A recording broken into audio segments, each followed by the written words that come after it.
இன்றைக்கி கடவுள் நம்மளுக்கு கொடுத்துருக்க வசனம் யாக்கோபு 2:20. வீணான மனுஷனே, கிரியைகள் இல்லாத விசுவாசம் செத்ததென்று நீ அறிய வேண்டுமோ?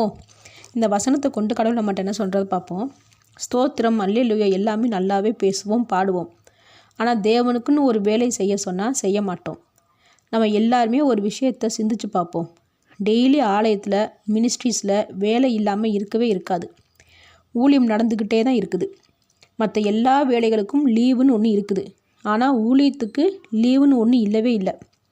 அப்போ ஊழியத்துக்காக, ஆலயத்துக்காக, மினிஸ்ட்ரிஸ்க்காக எத்தனை தடவை நம்ம வேலை பார்த்துருப்போம்.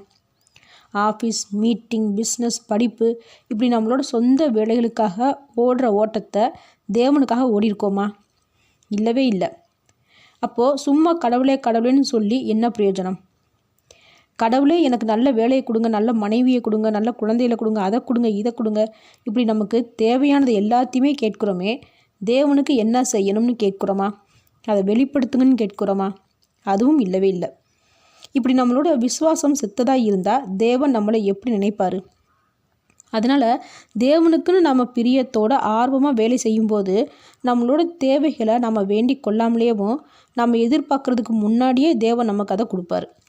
ஆமேன்.